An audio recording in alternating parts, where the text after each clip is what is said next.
Bonsoir frères et sœurs et bienvenue sur TV et Radio de Vie. Il est 20h40 heure passée, enfin 20h40 passée heure de Paris. Merci Seigneur parce que là c'est vrai que c'est voilà, on est déjà ah, dans la présence du Seigneur, que Dieu soit béni. Donc il est 20h45 bientôt et nous sommes mardi 26 voilà 2012 et que Dieu soit béni pour l'œuvre qu'il accomplit au milieu de nous. Je sais que vous êtes nombreux à être connectés ce soir, nombreux à avoir soif de la parole, soif du Seigneur, soif de la vérité. Seigneur notre Dieu, nous bénissons ton Saint-Nom pour ta sainteté, pour ta vérité, pour ta lumière.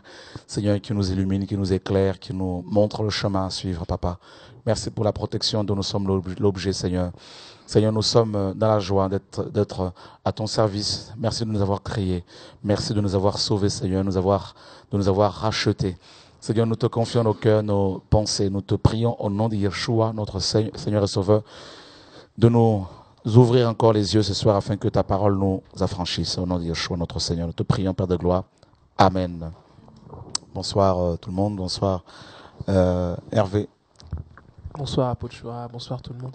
Ton témoignage nous a beaucoup touché hier. Hein? Jésus est bon. Alléluia. Amen. Le Seigneur travaille. Amen. Alléluia. Gloire à Dieu. Donc nous avons également Loïc qui est là. Bonsoir Loïc. Bonsoir. Dieu est bon. Amen. Alléluia. Alors, est-ce que tu peux un peu nous parler de musique de vie, de votre projet? D'accord. Ça fait depuis le 1er septembre que le site musiquedeVieProd.com est disponible. D'accord. Donc dessus, tout un chacun peut trouver des mélodies à la gloire du Seigneur, en fait, gratuitement, téléchargement libre.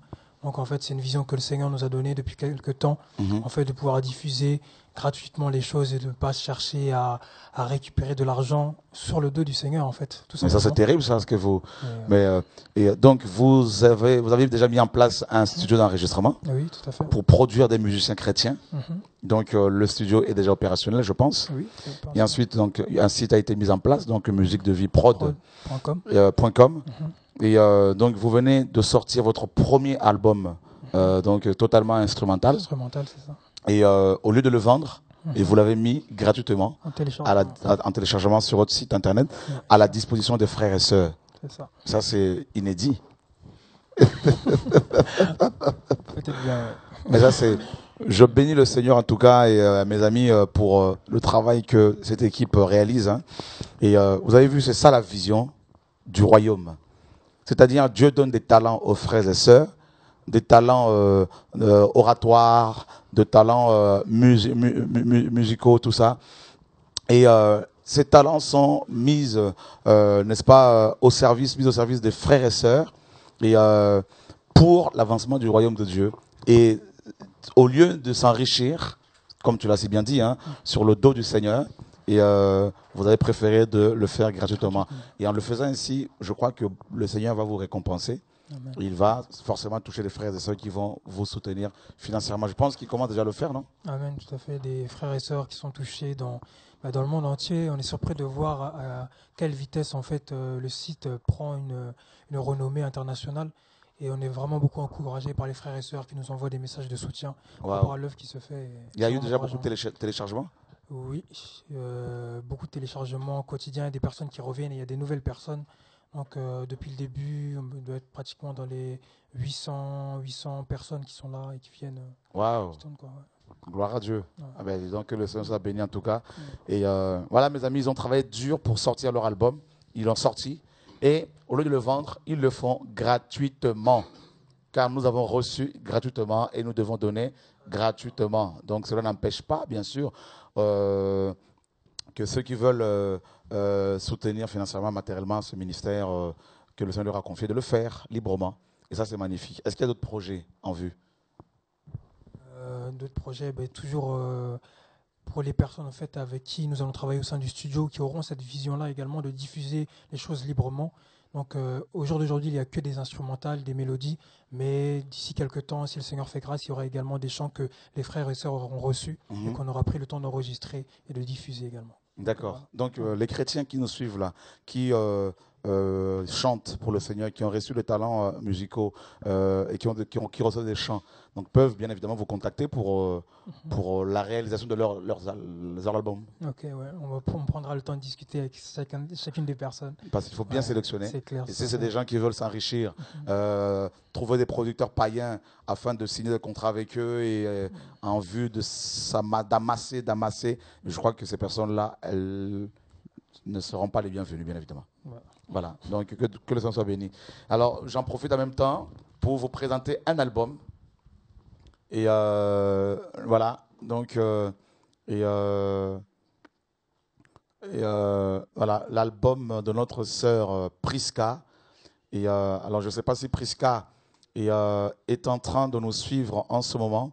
Donc, elle peut éventuellement nous appeler pour voilà, nous parler de son album. Voilà, donc cet album qui vient de sortir, et c'est notre frère, merci l'équipe technique, notre frère Ludovic, je crois, de Bressuire, et qui a également un studio et qui, n'est-ce pas, l'a produit. Et cet album également, mes amis, est gratuit. Donc, ceux qui ont à cœur, bien sûr, de soutenir Priska financièrement pour, n'est-ce pas, lui permettre de produire d'autres œuvres, peuvent le faire librement. Alors, je ne sais pas si Priska nous suit ce soir, si tu peux nous appeler sur le fixe de Radio de Vie et Télé de Vie, et comme ça, tu vas pouvoir nous parler un peu de ton album. Et vous aurez l'occasion bientôt d'écouter ces chants qui sont magnifiques sur TV et Radio de Vie. En tout cas, que le Seigneur soit béni, parce que je me rends compte que de plus en plus de frères et sœurs qui ont des talents saisissent la pensée de Dieu, la vision du Seigneur, et ne cherchent pas à se faire de l'argent, n'est-ce pas, avec leurs talents, avec leurs dons, mais ils font avancer le royaume. Et que Dieu vous garde, que Dieu continue à bénir votre vision, votre ministère. Et c'est ça l'évangile, frère. Même les livres que nous écrivons, nous les donnons plus que nous le vendons, frère, parce que nous avons compris qu'il faut que la vérité soit diffusée, il faut que le Seigneur soit glorifié, et que les gens qui n'ont pas les moyens de se procurer des ouvrages chrétiens, des CD, DVD de musique chrétienne puissent, n'est-ce pas, voilà, s'en procurer. Que le Seigneur soit béni en tout cas. Voilà. Bonsoir, Patrick. Bonsoir, Choa. Ça va? Bien, bien, bien. Alléluia. Je ne peux que bien me sentir au milieu de vous. Amen. Ah oui, dans la présence du Seigneur. Alléluia. Dans la vérité, ça a beaucoup d'importance pour moi. Et je dois dire, je le dis, je le répète, depuis que je suis là, je suis vraiment béni. Amen. Vraiment béni. Ah Amen. Oui. J'étais à la rencontre d'un homme. Et cet homme, je l'ai trouvé, la personne de Jésus. Amen.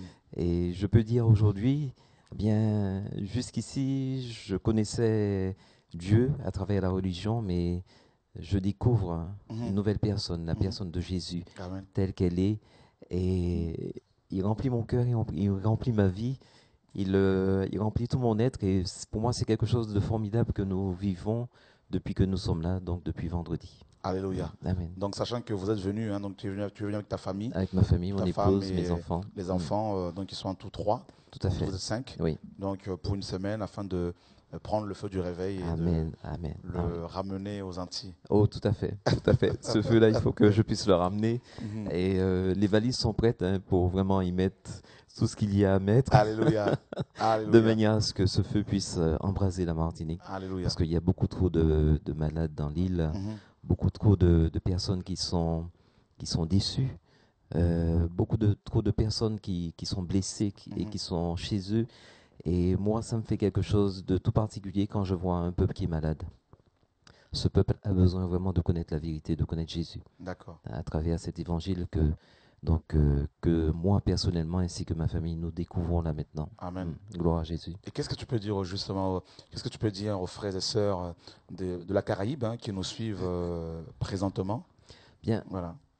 Je leur dirais que cet homme qui s'appelle le crucifié, le ressuscité Jésus, bien, il ne se trouve pas à travers une religion, il ne se trouve pas à travers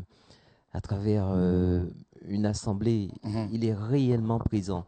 C'est un homme bien qui qui est rempli d'amour et qui a le désir de faire connaître son nom, de glorifier son nom à travers notre vie.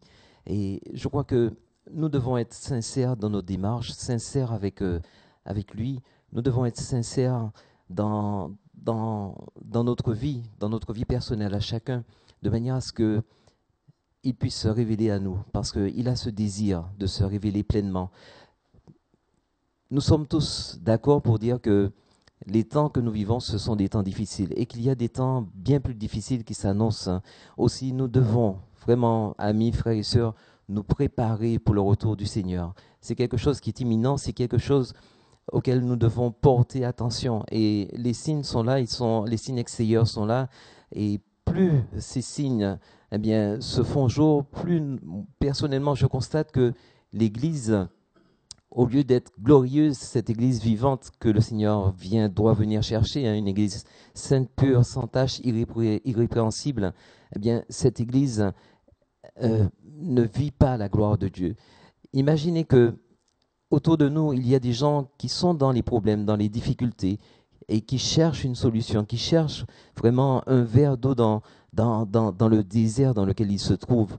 Où est l'Église? Où est l'Église? Cette Église devrait être glorieuse, cette Église devrait pouvoir vraiment élever le flambeau, que ce flambeau soit visible aux yeux du monde, de manière à ce que le monde puisse se tourner vers cette lumière qui est notre Seigneur Jésus, et enfin trouver la solution à leurs problèmes. C'est le message que je voudrais faire passer, non seulement à la Martinique, mais à la Guadeloupe, à la Guyane, où j'ai des amis, ainsi qu'à la Caraïbe. Cessons de regarder à nous-mêmes, à nos intérêts propres. Acceptons d'avoir vraiment une vie livrée pour le Seigneur, une vie livrée, parce que c'est ce pourquoi il nous a appelés. Il ne nous a pas appelés pour nous enrichir, il ne nous a pas appelés pour que notre nom soit en tête d'affiche, il ne nous a pas appelés vraiment pour que nous fassions le jeu du monde, mais il nous a appelés afin que nous soyons des ambassadeurs, afin que nous soyons des témoins de Jésus, et que, à travers la mission, la tâche qui nous incombe, bien que nous puissions éclairer ceux qui sont dans les ténèbres et les amener dans l'arche. Voilà, c'est le message que je voudrais faire passer aux frères et sœurs, à nos amis, chrétiens, non chrétiens, de manière à ce que nous soyons tous prêts, que nos lampes soient remplies de cette huile que Dieu nous demande, afin que nous soyons prêts pour l'enlèvement, pour le voyage. Amen. Gloire à Dieu. En tout cas, je pense que le message est bien passé. Et à nos amis, frères et sœurs en Christ, voilà, qui sont du côté de la Caraïbe. Voilà, donc Hervé, avant de te passer la parole, excuse-moi, il y a bien sûr Aurélie qui est là. Bonsoir Aurélie. Bonsoir. Tu vas bien? Oui, ça va. Alléluia. Dieu est magnifique. Tout à fait. Quoi de neuf? Tout va bien. Je ne sais pas trop quoi de neuf. Le Seigneur travaille. Oui, il travaille. Et puis, par rapport à la vision dont Loïc parlait tout à l'heure, on travaille ensemble sur un projet d'album. Ah, c'est très bien ça. Avec ma sœur aussi. D'accord. Donc, on y travaille tous les trois pour l'instant. Et bientôt, nous l'espérons, par la grâce du Seigneur, nos chants pourront être en libre accès sur le site internet. Vous allez le faire ce délai à combien à peu près à 0,00 €. Gloire à Dieu, que Dieu soit béni. Dieu est magnifique. Je crois que beaucoup de frères et sœurs ont compris la vision. Waouh. Donc, il y aura combien de chants à peu près? Pour l'instant, on ne sait pas exactement. On va peut-être aussi les faire sortir au fur et à mesure. C'est-à-dire que lorsque un sera fait, on le mettra en ligne. D'accord. Donc, en tout, sincèrement, je ne sais même pas combien de chants Dieu nous a donnés. Donc, donc on pourra en travailler beaucoup. En tout cas, vous en avez reçu beaucoup. Voilà, il y en a beaucoup à travailler et on espère les donner à nos frères et sœurs le plus vite possible. Gloire à Dieu. Je crois que je vais aussi mettre sur votre site mes chants aussi. Parce que je ne cesse d'en recevoir là. Encore hier matin, par la grâce de Dieu, j'ai reçu un chant d'adoration. Et le Seigneur est magnifique. Et alors, ce chant-là, ça me revient encore. Notre Dieu est dans les cieux et il fait tout ce qu'il veut. Notre Dieu est dans les cieux et il fait tout ce qu'il veut. Donc ça, on va le jouer là samedi. Là, je crois que ça va. Voilà. tous ces chants-là, ben, c'est gratuit, comme l'époux, comme tout ça là. Hein? Loïc, Hervé. Donc, tu me disais que beaucoup de pasteurs dans l'ouest du Cameroun s'organisent pour vous attaquer. Oui, effectivement, au niveau de la région de l'Ouest, depuis que Dieu a ouvert les portes de la télévision, West TV, donc au niveau déjà de Bafoussam, les pasteurs ont passé le mot par rapport au message, tout ça, des antéchrists, comme d'habitude. Et là, en fait, cette semaine, la semaine prochaine, il y a une grande réunion de tous les pasteurs pentecôtistes de l'Ouest qui vont se réunir pour nous éteindre, en tout cas. D'accord. Essayer d'éteindre le feu du réveil, mais c'est eux qui vont rencontrer. Alors que le pentecôtisme est un mouvement de réveil, logiquement, qui est né suite à un puissant vent de réveil que Dieu avait suscité, hein, donc en 1906 à Azusa Street, oui, c'est ça. avec Seymour William, mais bien avant lui avec Parham. Mais malheureusement, voilà, avec le temps, ils ont fini par se scléroser, par s'organiser en religion organisée. La religion organisée ne peut pas produire la vie, mes amis, dans le sens où la vie est une personne. Et cette personne possède également la vie, Yeshua. Amen. Donc, mais c'est une bonne nouvelle. Hein? Non, c'est une très bonne nouvelle. Alléluia. C'est bien de voir les choses comme ça, Hervé. Oui, on vous attaque et vous vous réjouissez. Effectivement, on attaque et on se réjouit. Et c'est vrai que... Et ça énerve encore les ennemis. Jésus est bon. Alléluia. Jésus est bon. Et en fait, c'est vrai que même au niveau de Douala, ça a déjà commencé. Donc là, il y a les frères qui ont été convoqués à la brigade. Et les frères ont été incarcérés dans la gendarmerie, tout ça. Et là, on va... Ils ont été incarcérés? Oui, ils ont été incarcérés sur des fausses accusations. D'accord. Complot contre un homme, soi-disant homme de Dieu, quoi. Complot à la Donc, ce sont les pasteurs qui ont porté plainte contre vous. Voilà, les pasteurs qui ont porté plainte contre vous. Et en fait, c'est comme si en fait, la scène se passe à Évry et on nous porte plainte à Sartrouville. Donc, déjà, par rapport au code pénal, ils sont pas sous la loi, quoi. Tout à fait. Et la plupart, du moins, le commandant de la brigade et toute la hiérarchie, ils ont été corrompus.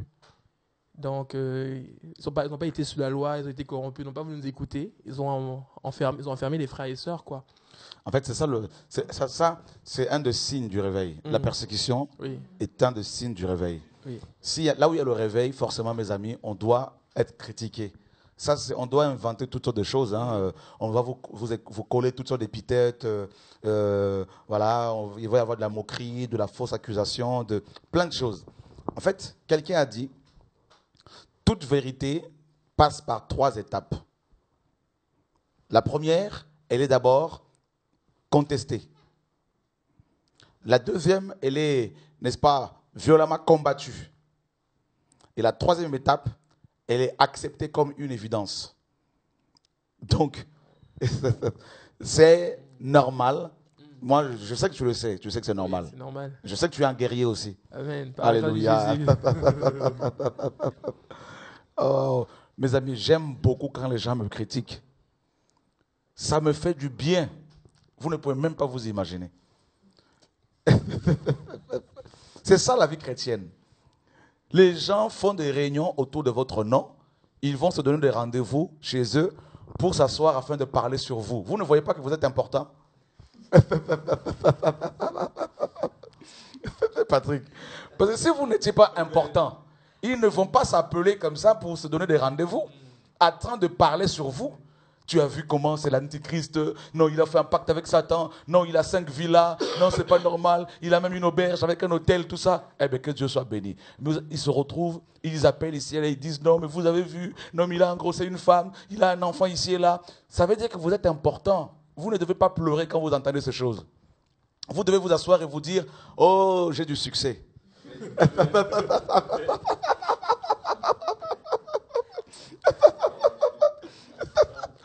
Parce que si vous étiez vraiment sorcier, les gens ne parleraient pas comme ça de vous. Parce que le pape, ils ne vont pas faire des réunions sur le pape.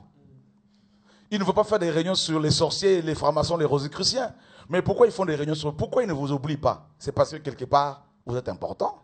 Et c'est ce que j'ai compris. Donc je suis important. Et voilà pourquoi, frère, je ne peux plus. Voilà, les flèches viennent, ça tombe sur nous. Et puis, on dit que Dieu soit béni. Amen. Alléluia. C'est ça, l'œuvre, mon frère. Parce qu'il fut un temps, Hervé, parce que vous aurez cette attaque-là au Cameroun, il faut vous préparer. Moi, je suis déjà aguerri. Il fut un temps quand les gens disaient, non, tu es sorcier. On a dit que tu es sorcier. Je pleurais, non, je ne suis pas sorcier. Ça a déjà commencé. Ça a commencé aussi. Oui, on dit que c'est un groupe de jeunes sorciers, de jeunes magiciens. Tu vois. Et c'est vrai qu'au début, ça faisait mal. Mais le livre entre les mains du potier nous a beaucoup fortifié. Gloire à Jésus. Entre les mains du potier. Ce livre-là, mes amis, est le résultat de longues années de pleurs, de souffrances. Et à la fin, tu es aguerri. Maintenant, là, quand tu entends, non, on a dit que tu es sorcier. Je dis, frère, il faut qu'ils prennent des micros, qu'ils aillent encore plus loin. Ils vont se fatiguer. À un moment donné, ils vont se fatiguer parce qu'ils ne peuvent pas rester toute leur vie là, rester sur vous. Là. Donc c'est pour cela, frère, je veux juste une parenthèse avant l'enseignement. Si vous êtes combattu à cause de la vérité, il ne faut plus souffrir, il ne faut plus pleurer. Oh non, on a dit que tu es gourou. Mais c'est normal. Paul, dans Acte 24, on a dit que Paul était gourou. On l'a traité de chef d'une secte, de la secte de Nazaréens. Mais Paul n'a pas pleuré. Paul était prisonnier de Christ. Et c'est ça l'évangile. Donc si on parle mal de vous, la Bible dit qu'il faut vous réjouir dans Matthieu 5, 11 à 12. Voyez, c'est ça, c'est l'accomplissement de la parole de Dieu. Et les gens qui vont vous critiquer ne sont pas loin. Ce sont des gens qui sont autour de vous, qui vous ont fréquenté. Donc c'est normal. Mais si vous êtes appelé de Dieu, qu'il pleuve, qu'il neige, vous marcherez toujours debout, vous serez toujours debout et vous allez atteindre les objectifs que le Seigneur vous a assignés. Donc que Dieu soit glorifié, Hervé, soit fortifié et au nom de Yeshua, que Dieu soit glorifié. Alléluia. Merci Seigneur. Amen, amen, amen, amen. Donc Yeshua, notre Seigneur, Yeshua. Hein? Yeshua, notre Seigneur. Frère, comme d'habitude, vous savez que je ne prépare pas mes enseignements. Je m'attends comme vous aussi au Saint-Esprit. Vous êtes là ce soir, vous vous dites, mais de quoi ce monsieur va-t-il nous parler? N'est-ce pas? Moi-même, je me dis, mais l'Esprit va m'enseigner quel aspect de Yeshua, et c'est ça l'évangile. Donc, vous voyez, nous sommes là en attente. Non, Dieu est grand. Alléluia, gloire à Dieu. Que Dieu soit béni. Le Seigneur il va nous parler de quoi ce soir? Ah ben, le Saint-Esprit, j'attends qu'il me dise quelque chose là pour pouvoir commencer l'enseignement. Au nom de Yeshua, Dieu est magnifique. Parce que quand je préparais mes enseignements à la maison comme ça, là, je venais devant les gens, ils cassaient tout. Vous voyez?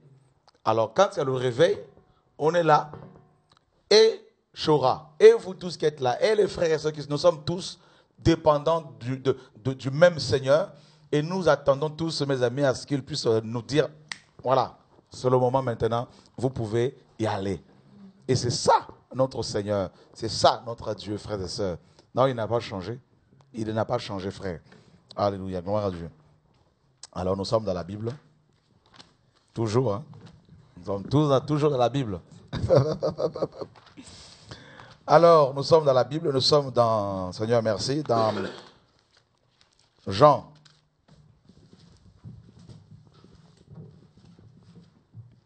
Alléluia.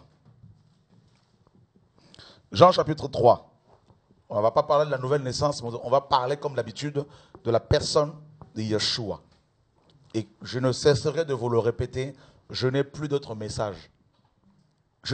D'ailleurs, même si je voulais changer, c'est plus fort que moi. Il faut que je parle de Yeshua, de Jésus-Christ. Jean chapitre 3. Nous lisons du verset 1er au verset 13. Ouais, Loïc, merci. Mais il y eut un homme d'entre les pharisiens nommé Nicodème, un chef des Juifs, qui vint, lui, auprès de Jésus de nuit et lui dit, « Rabbi, nous savons que tu es un docteur venu de Dieu, car personne ne peut faire ces miracles que tu fais si Dieu n'est avec lui. » Jésus lui répondit, « en vérité, je te le dis, si un homme ne naît de nouveau, il ne peut voir le royaume de Dieu. » Nicodème lui dit, « Comment un homme peut-il naître quand il est vieux? Peut-il rentrer dans le sein de sa mère et naître ?» Jésus répondit, en vérité, je te le dis, si un homme ne naît d'eau et d'esprit, il ne peut entrer dans le royaume de Dieu.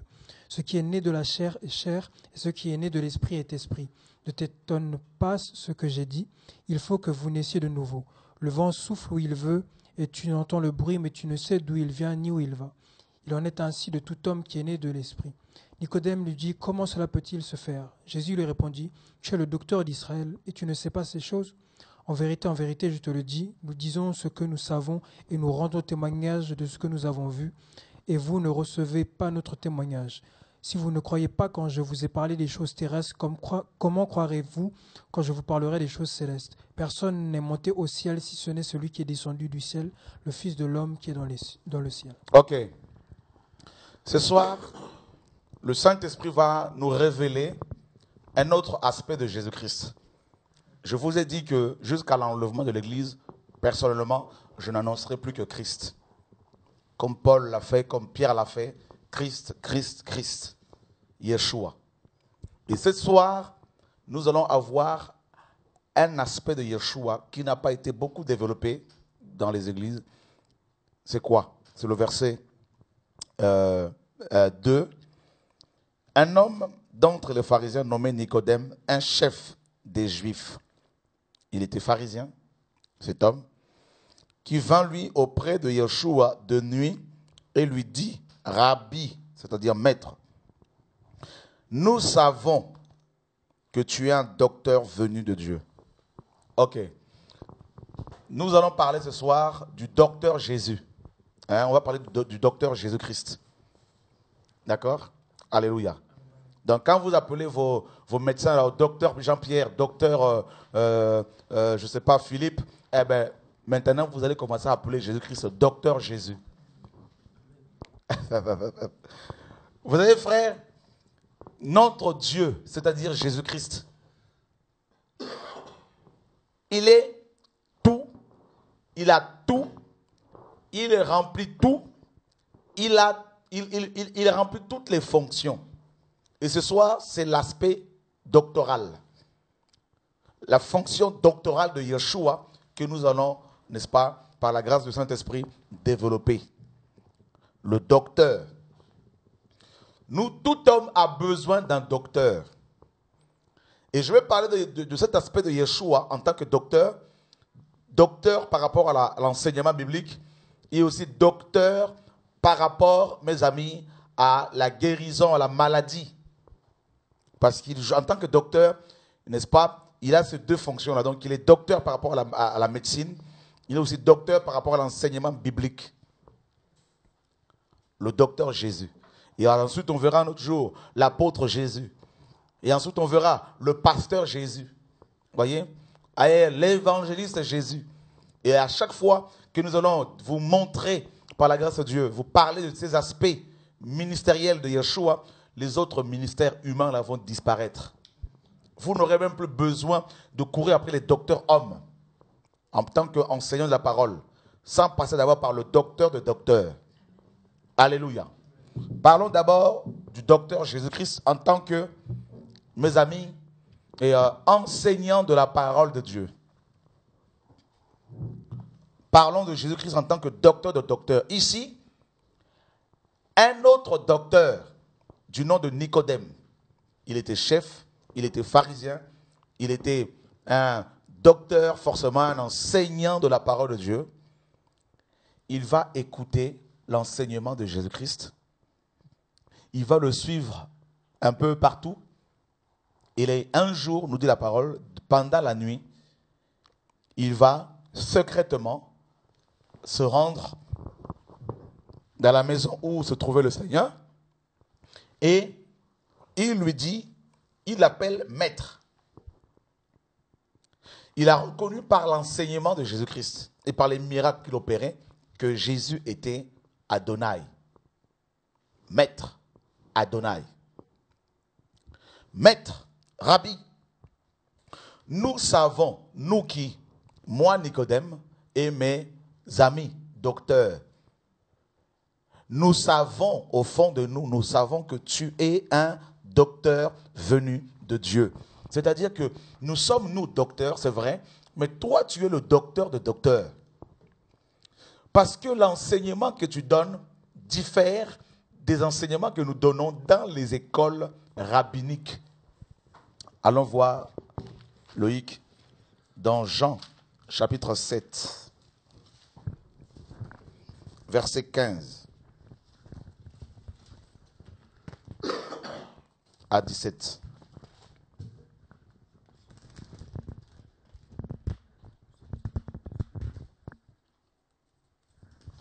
Voilà. Jean 7, 15 à 17. Les Juifs s'étonnaient, disant, comment connaît-il les Écritures, lui qui n'a point étudié? Jésus leur répondit, ma doctrine n'est pas de moi, mais de celui qui m'a envoyé. Si quelqu'un veut faire sa volonté, il connaîtra si ma doctrine est de Dieu ou si je parle de mon chef. Ok. Mes amis, la Bible nous dit plus loin, regardez ce que la parole nous dit, Loïc, plus loin, au-dessus. Et verset 14. Verset 14. Vers le milieu de la fête, Jésus montait au temple et il enseignait. Les Juifs s'étonnaient, disant, comment connais-tu les Écritures, lui qui n'a point étudié? Ok. La particularité du ministère doctoral de Jésus est que il n'avait pas étudié les Écritures. D'accord? Ça veut dire qu'il n'était pas dans une école rabbinique. À l'époque de l'Église primitive, à cette époque, il y avait deux écoles, ça vous le savez certainement, deux grandes écoles rabbiniques. L'école de Shammai, un homme très radical, et l'école d'Hillel. Et Gamaliel, celui qui avait enseigné Paul, était le petit-fils de Hillel. Et Hillel était un modéré, un grand enseignant. Et ces deux grandes écoles étaient très réputées à l'époque du premier siècle. Et toute personne, la plupart, tous les docteurs juifs sortaient de ces deux grandes écoles. Et ils étaient très respectés. Et voilà qu'ils vont se rendre compte, aussi bien les Hébreux que les scribes, les pharisiens, les grands docteurs, ils vont s'apercevoir qu'il y avait un homme du nom de Yeshua qui enseignait avec une autorité que les pharisiens n'avaient pas. La Bible dit qu'il n'enseignait pas comme tout le monde. On le verra. Il n'enseignait pas comme tout le monde. Et ils étaient frappés à chaque fois par sa doctrine. Donc, tout docteur doit avoir une doctrine. Voilà pourquoi, quand ils ont entendu Jésus enseigner, nous dit la parole, donc il enseignait au milieu de la fête, Yeshua monta au temple et il enseignait. Il passait une grande partie de son temps dans l'enseignement, Yeshua. Ça, vous devez le savoir. C'est pour cela que toute personne qui se réclame de Jésus doit passer beaucoup de temps aussi dans l'enseignement. Et c'est ce qui manque dans nos églises. L'enseignement biblique. On prend seulement un ou deux versets bibliques et on les balance comme ça à tous azimuts. On les sort hors contexte et cela provoque la confusion chez les chrétiens. Et c'est pour cela que dans nos églises, nous avons beaucoup de gens qui sont là. Depuis 20 ans, il y en a qui fréquentent des églises évangéliques, mais qui ne sont pas enseignés, qui ne sont pas formés, qui ne connaissent pas leur ministère, leur don, leur appel. C'est un problème d'enseignement. Pourquoi? Parce que l'aspect de Yeshua, docteur, l'aspect de Yeshua, l'enseignant, l'aspect d'enseignement doctoral de Yeshua n'a pas été saisi. Voyez? Et Jésus se met à enseigner dans le temple. Il n'était pas là pour... En tant qu'enseignant, il pouvait s'asseoir. Et très souvent, il était assis. Il n'avait pas de pupitre comme nous autres aujourd'hui, frères. Il était assis, tranquillement, et il parlait. Il enseignait beaucoup en parabole. On verra cela tout à l'heure dans Psaume. Il y a un psaume qui parle de cela. Et Yeshua enseigne. Yeshua enseigne dans le temple. Et les pharisiens étaient là. Et ils ont entendu son enseignement. Les scribes étaient là. Ils ont entendu son enseignement. Ils étaient choqués. Ils se sont concertés. Ils se sont dit en même temps, comment cet homme, ce jeune homme de 30 ans, a fait pour connaître les Écritures plus que nous. Et Yeshua leur dit, les Juifs étaient étonnés. Yeshua leur répondit, ma doctrine n'est pas de moi, mais de celui qui m'a envoyé. C'est-à-dire, mon enseignement. Tout docteur doit avoir une doctrine. Voyez, un enseignement. Tout ministre de Dieu doit avoir un message. Et Yeshua, en tant que docteur des docteurs, avait aussi une doctrine, un enseignement. Et il dit que sa doctrine ne venait pas de lui. Yeshua, homme. Et si quelqu'un veut faire sa volonté, il connaîtra si ma doctrine est de Dieu. Ou si je parle de mon propre chef. Waouh!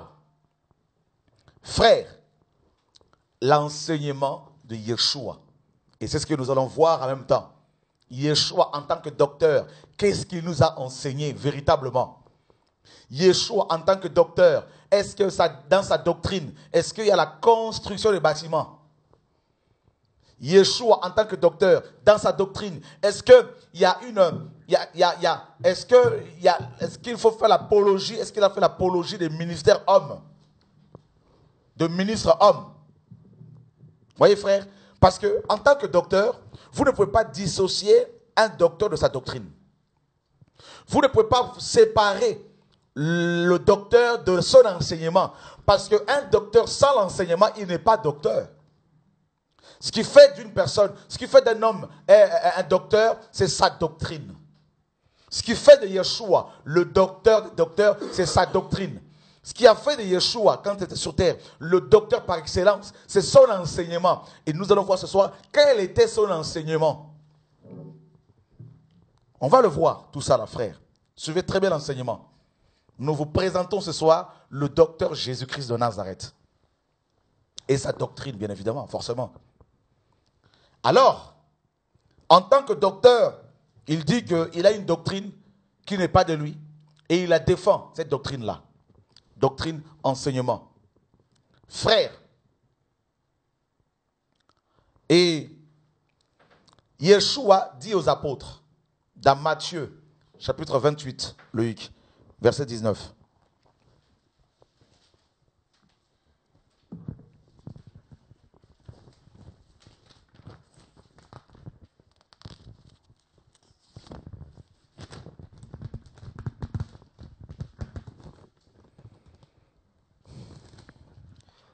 Matthieu 28, 28, 19.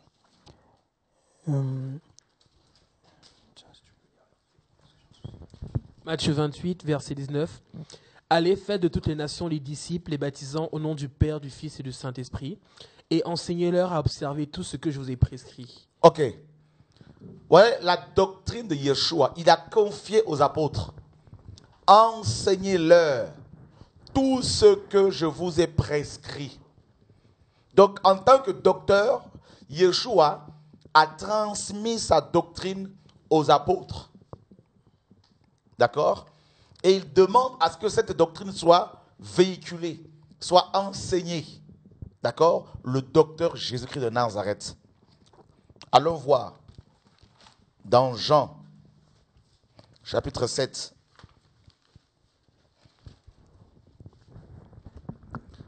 Verset 40 à 53. Jean 7, 40 à 53. Des gens de la foule ayant entendu ces paroles disaient « Celui-ci est vraiment le prophète ».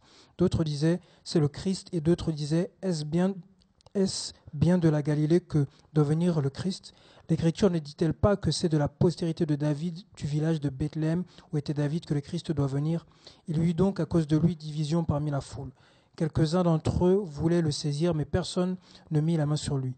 Ainsi, les huissiers retournèrent vers les principaux sacrificateurs et les pharisiens. Et ceux-ci leur dirent, « Pourquoi ne l'avez-vous pas amené ?» Les huissiers répondirent, « Jamais homme n'a parlé comme cet homme. » Les pharisiens leur répliquèrent, « Est-ce que vous aussi vous avez été séduits? Y a-t-il quelques-uns des chefs ou des pharisiens qui aient cru en lui? Mais cette foule qui ne connaît pas la loi, ce sont des maudits. » Nicodème, qui était venu de nuit vers Jésus et qui était l'un d'entre eux, leur dit, « Notre loi condamne-t-elle un homme avant qu'on l'entende et qu'on sache ce qu'il a fait ?» Ils lui répondirent, « Es-tu aussi galiléen? Examine et tu verras que de la Galilée il ne sort point de prophète. » Et chacun s'en retourna dans sa maison. Voilà. Les pharisiens voulaient maintenant arrêter le docteur Jésus. Parce que sa doctrine dérangeait. Son enseignement allait à contre-vent. Son enseignement, n'est-ce pas, était l'opposé, le contraire de l'enseignement des pharisiens, qu'ils nommaient d'ailleurs le levain, n'est-ce pas, le levain de pharisiens et d'Hérode. Ils envoient des huissiers pour arrêter le docteur Jésus. Les huissiers prennent des armes, vont l'arrêter. Et quand ils arrivent là où était le Seigneur, la Bible dit, les huissiers ont écouté le docteur Jésus. Ils ont entendu, ils ont écouté son enseignement. Ils repartent vers les pharisiens et les principaux sacrificateurs, les sadducéens. On leur pose la question, mais où est Jésus? Ils répondent, jamais homme n'a parlé comme cet homme. Voyez frère, son enseignement était tel que personne ne restait indifférent. La doctrine de Jésus-Christ de Nazareth ne laissait personne indifférent. Le docteur Jésus, par son enseignement, a mené la division. On a dit ici qu'il y avait la division parmi les Juifs. Les uns étaient pour lui, les autres étaient contre lui. C'est ça le message. Si une personne prêche le docteur Jésus, a le message doctoral de Jésus, cette personne va amener la division dans le pays, dans la ville où elle est. C'est très biblique. Elle sera au milieu d'une bonne et d'une mauvaise réputation. Il a dit, le Seigneur, vous serez haïs de tous à cause de mon nom. Or, son nom est la parole de Dieu. Nous dit Apocalypse, chapitre 19, versets 12 à 13. Frère, les huissiers repartent sans l'arrêter et ils disent, jamais homme n'a parlé. Jamais homme n'a enseigné comme cet homme. Alors, vous comprendrez pourquoi il n'y a pas le réveil dans la plupart de nos églises. Vous savez la raison? Il y a plusieurs raisons. Il y a le péché, bien évidemment. Mais une autre raison, c'est quoi? C'est que beaucoup de pasteurs, beaucoup de chrétiens n'ont pas été enseignés directement par le docteur Jésus. Vous voyez? C'est là le problème. Beaucoup ont été enseignés par les hommes. Or, on ne donne que ce que l'on a. La plupart des docteurs dans nos églises actuellement, d'enseignants, la plupart des dirigeants, des pasteurs, mes amis, sont plus des théoriciens. Comme quelqu'un qui va parler de Darwin, mais qui n'a jamais connu Darwin. Voyez?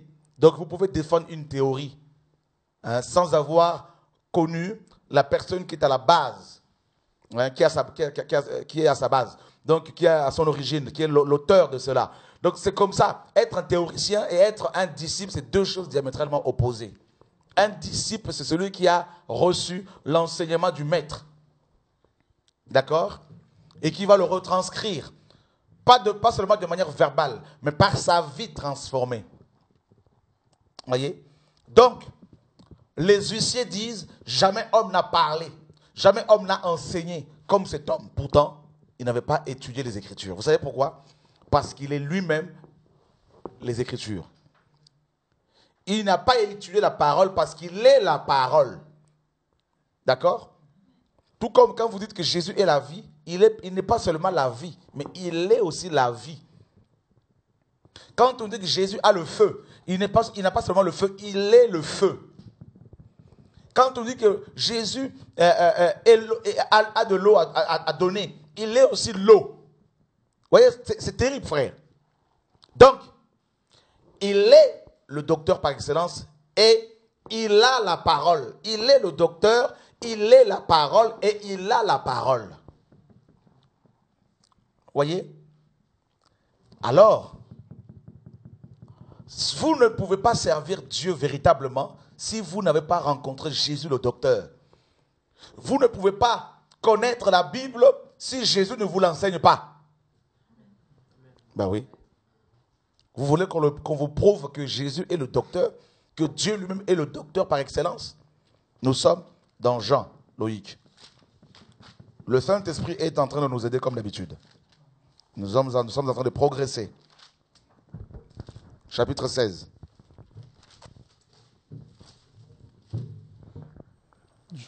Verset, n'est-ce pas? Verset 12 à 15.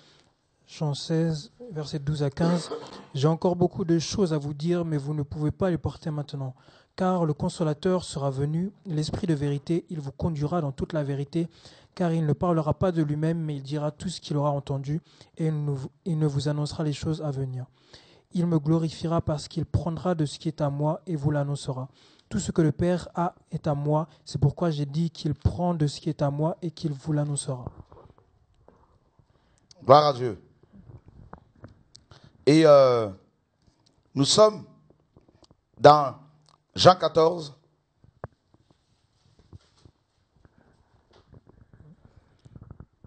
Jean 14. À partir du verset 15.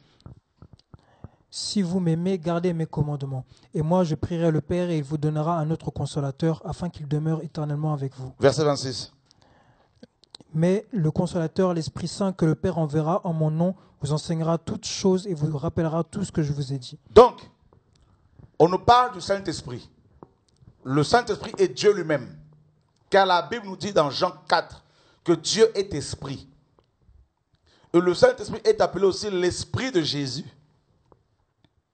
C'est ce même esprit qui, bien sûr, a inspiré les prophètes. 1 Pierre 1 nous dit que les prophètes, comme Élie, Élisée, Jérémie, avaient l'esprit de Jésus-Christ en eux. Vous voyez, frère?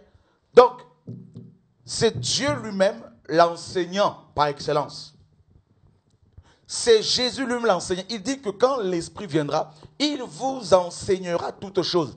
Voilà pourquoi il vous donne des messages inspirés. Il me donne à vous transmettre ces enseignements. Ce n'est pas moi. Je n'ai pas étudié. Et pour votre information, je tiens à vous le rappeler bien fort, bien comme il faut, que je n'ai même pas un brevet de 3e. Je n'ai même pas le brevet de 3e parce que, pour votre information encore, j'ai fait mes études à Palaiseau, en banlieue sud de Paris. Frère, j'ai fait 4e techno.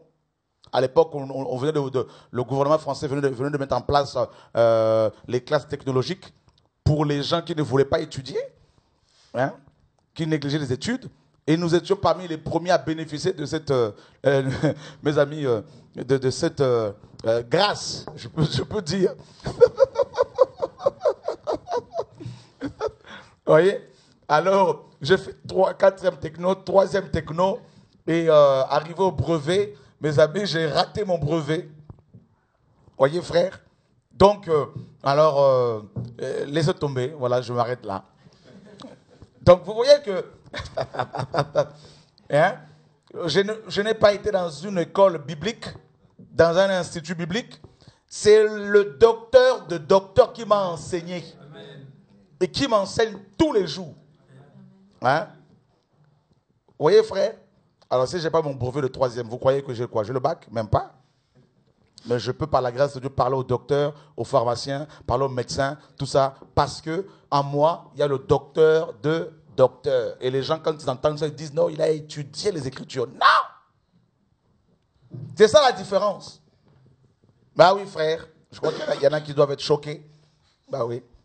N'est-ce pas? Alléluia, gloire à Dieu. On peut parler de la technologie, on peut parler de la science, de la médecine, on peut parler de, voilà, avec des juristes. Oui, frère, tout ça là, c'est grâce au docteur de docteurs. Je peux te poser la question, toi ce soir, toi qui es avocat, juriste, dis-moi le premier code civil. Comment ça s'appelle, le premier code civil?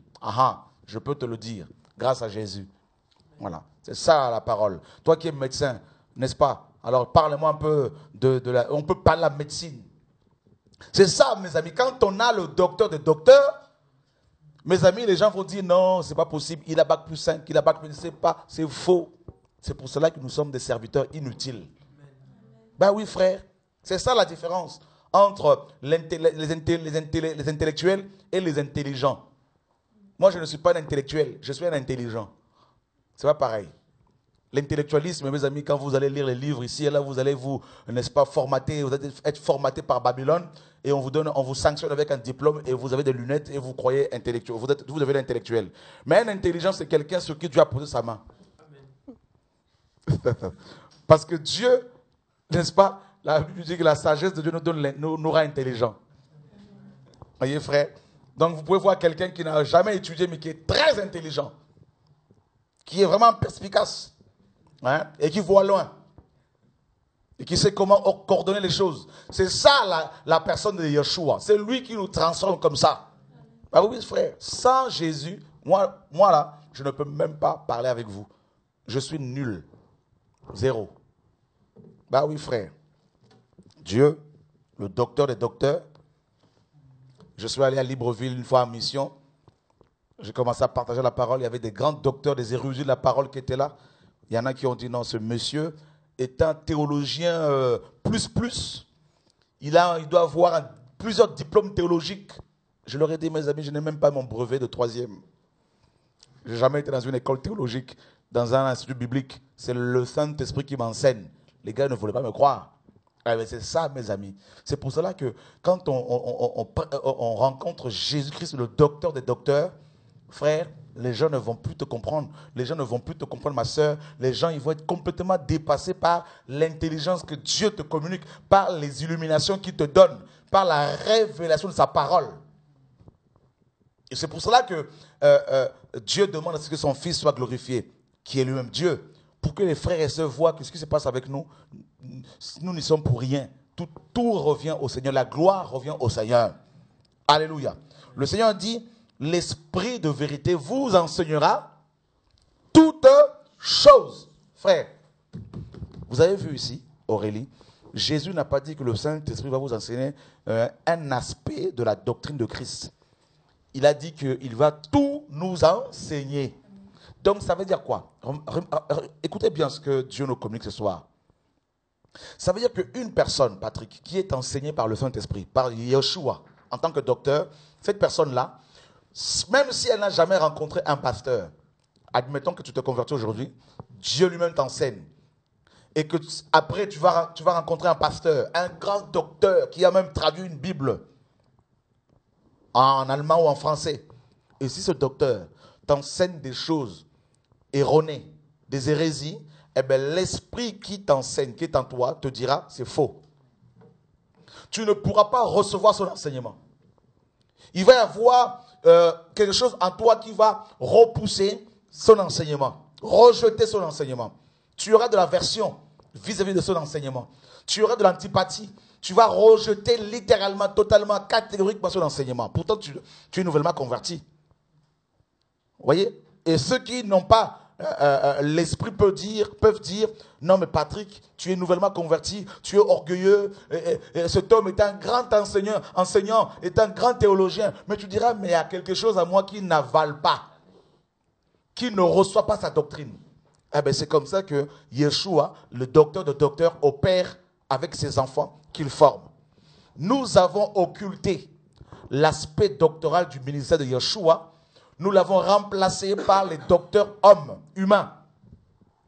C'est pour cela que le diable a inspiré les hommes, les religieux, pour mettre en place des écoles bibliques où on n'enseigne pas Christ selon la vérité, mais on inculque, n'est-ce pas, aux étudiants de la Bible, la philosophie.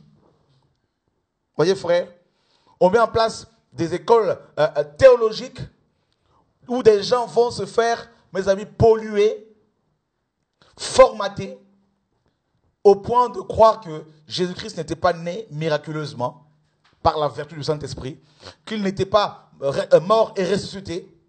Beaucoup de docteurs, mes amis, remettent en cause la divinité même de Yeshua, sa naissance miraculeuse, sa mort sur la croix et sa résurrection. Pourtant, ils sont docteurs et ils vont enseigner dans les écoles, théologiques. Pourquoi? Ils sont docteurs parce qu'ils ont la connaissance, mais ils n'ont pas été enseignés par le docteur des docteurs. C'est là la différence. Voyez? Le docteur des docteurs nous enseigne par son esprit. On va aller voir un autre passage que le Seigneur me donne. 1 Jean chapitre 2. Loïc, verset 20 et le verset 26.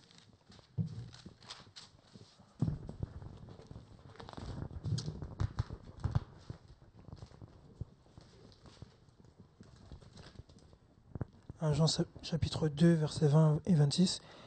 20 à 26. Ouais, 20 et 26. Pour vous, vous avez reçu l'onction de la part de celui qui est saint et vous avez tout de la connaissance.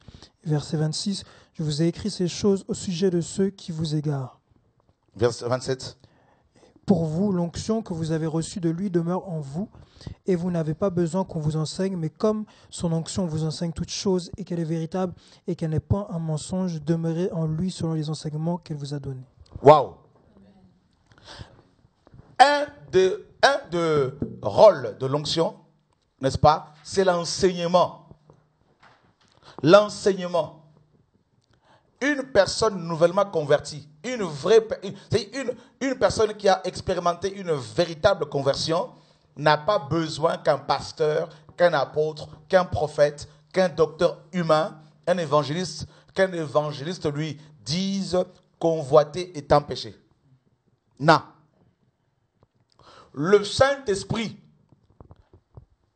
qui produit la nouvelle naissance dans nos cœurs, le Saint-Esprit, donc Yeshua en tant que Dieu, en tant qu'Esprit, nous enseigne automatiquement ces choses élémentaires. Donc, si vous rencontrez un chrétien, une personne qui se dit chrétienne, et qui fréquente une assemblée locale, et qui ne sait pas que convoiter est un péché, que l'impudicité est un péché, ce n'est pas compliqué. Cette personne-là n'a pas reçu l'enseignement du docteur Jésus-Christ. Donc, de ce fait, elle n'est pas sauvée. Bah oui, frère. C'est tellement clair. C'est pour cela que nous devons revenir à la doctrine du docteur Jésus-Christ. Ouais. Nicodème a dit, nous savons, nous les religieux, nous savons que tu es un docteur venu de Dieu. Frère, le ministère doctoral n'est pas n'importe quel ministère. Parce que le docteur est celui qui nous fait asseoir dans la doctrine, qui nous enracine dans la doctrine. Voyez? Qui nous plonge dans la parole, qui nous bâtit avec la parole, qui nous établit dans la parole, qui pose la fondation avec l'enseignement. Voilà pourquoi Paul, en tant que docteur, il pouvait enseigner toute une nuit. L'enseignement peut durer une nuit d'affilée, sous l'onction. C'est comme ça que Yeshua a enseigné, toute une journée, parfois. Mais regardez dans nos églises, frères. On va prendre un passage et on va parler de ses affaires, on va parler de ses voyages. Les gens ne sont même pas enseignés. Et ils vont marcher pour chasser les démons, Satan. Mais ils vont les chasser avec quel enseignement, avec quelle doctrine, avec quelle puissance? Voyez, frère, la parole n'est pas assez posée. Le docteur Jésus. Jean nous dit, pour vous, vous n'avez pas besoin qu'on vous enseigne. Et il dit, je vous ai écrit au sujet de ceux qui vous égarent. C'est-à-dire les faux docteurs, les faux ministères. Vous n'avez pas besoin qu'on vous enseigne, car son onction vous enseigne sur toutes choses. Voilà pourquoi un vrai enfant de Dieu, qui a rencontré Jésus le docteur, même si on lui dit que tel frère avec qui tu travailles est un sorcier, l'Esprit de Dieu lui dira, si c'est faux, il lui dira c'est faux. Il ne sera pas perturbé. S'il est perturbé pendant quelques jours, l'Esprit de Dieu va l'enseigner la nuit dans son sommeil. Le docteur Jésus lui dira, ça c'est mon serviteur, ne bougez pas. Mais ceux qui sont destinés à l'enfer, ceux qui sont destinés à l'enfer seront perturbés et voleront comme des feuilles sèches. Des feuilles qui sont complètement sèches, et qui vont s'envoler comme ça par tout vent de doctrine. Mais un vrai enfant de Dieu, qui est enseigné par le Seigneur, par son esprit, frère, ne va pas être perturbé parce que l'esprit l'enseigne. C'est ça la différence. Ils peuvent entendre toutes sortes de propos sanguinaires, toutes sortes de méchancetés sur les frères et sœurs, mais ils ne vont pas bouger tant que l'enseignant leur dit, c'est ça la parole. Voilà pourquoi vous avez, avec ce message que tu nous donnes, le retour à la parole, beaucoup de pasteurs s'y opposent, mais parmi eux, beaucoup savent quand même que c'est la vérité, comme Nicodème. Et Ceux qui s'y opposent, ils s'y opposent parce qu'ils ont plusieurs intérêts. Hein.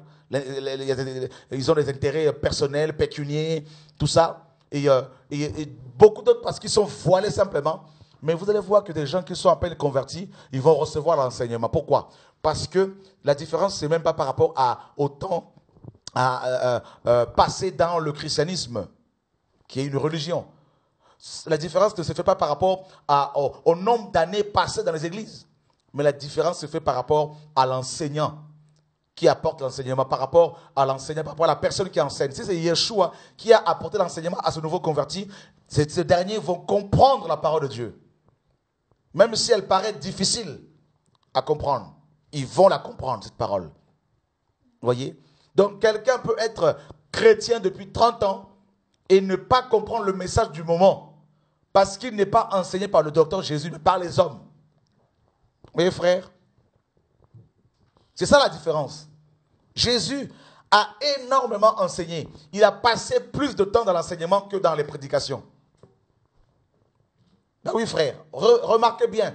Quand il entrait dans les synagogues, il n'y entrait pas pour aller prêcher, sautiller. Il enseignait. Il enseignait. Paul enseignait. Pierre a enseigné. L'enseignement, Yeshua est celui qui nous enseigne.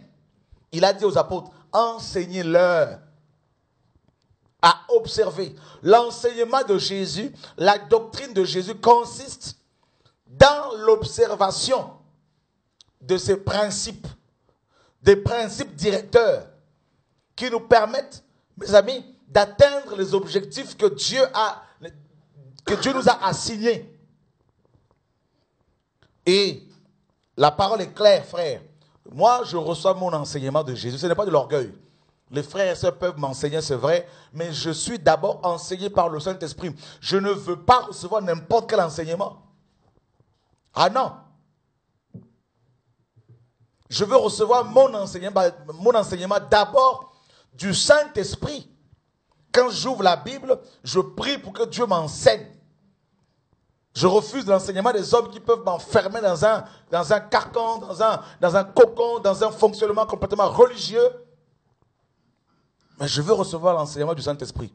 Voilà pourquoi à chaque fois qu'il me dit, maintenant, voilà l'enseignement que je te donne. Sur la dîme, par exemple. Quand il m'a dit dans le passé, maintenant, la dîme, c'est la loi. Tu as compris, enseigne cela à mon peuple. Eh bien, je l'ai enseigné. Beaucoup de mes collaborateurs n'étaient pas d'accord, pour votre information. Voilà pourquoi beaucoup partaient. Eh bien, je leur ai dit, je reste sur l'enseignement de mon enseignant. Je suis le docteur des docteurs. Et quand il m'a dit, enlève les groupes de louanges, parce que tout mon peuple, parmi mon peuple est composé d'adorateurs, que chacun puisse entonner un cantique, comme la parole le dit, eh bien, je l'ai enseigné. Quand il m'a dit, donne l'autonomie, parce que c'est écrit, eh bien, j'ai donné l'autonomie. C'est ça l'enseignement.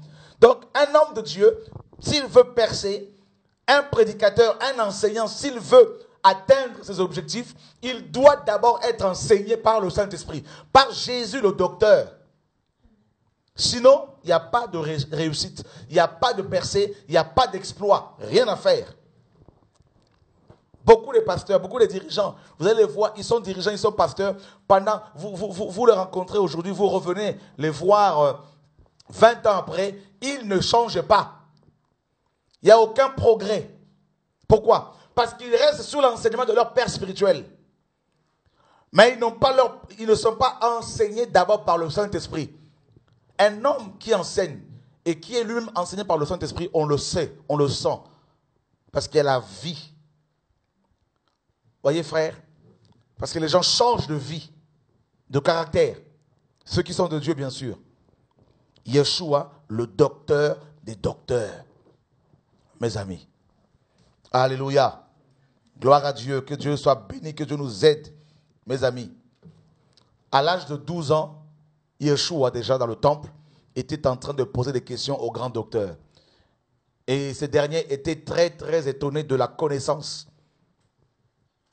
que Yeshua avait déjà à l'âge de 12 ans. Mais c'est normal parce que c'est le docteur. Frère, allons voir maintenant l'enseignement de Yeshua en tant que docteur.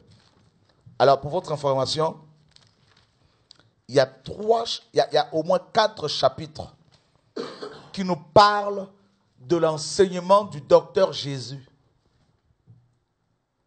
4 chapitres. Et vous devez le savoir en tant que chrétien. Dans ces 4 chapitres, vous avez l'ensemble de la doctrine de Yeshua.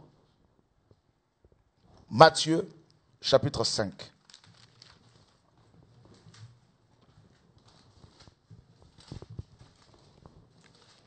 Loïc, tu peux nous lire juste les versets 1 et 2. Matthieu 5, versets 1 et 2. Voyant la foule, Jésus monta sur la montagne, et après qu'il se fut assis, ses disciples s'approchèrent de lui. Puis, ayant ouvert la bouche, il les enseigna et dit... Voilà. Tu te rends compte ici, Loïc, il y avait la foule, n'est-ce pas? Et qu'est-ce que Jésus va faire? Il va s'asseoir, vrai ou faux? Ouais. Mais aujourd'hui, si tu t'assois pour enseigner, les gens vont dire, mais il n'a plus l'onction. N'est-ce pas, mon frère Arthur? Nous sommes religieux, n'est-ce pas? Hein? Qui le réalise aujourd'hui?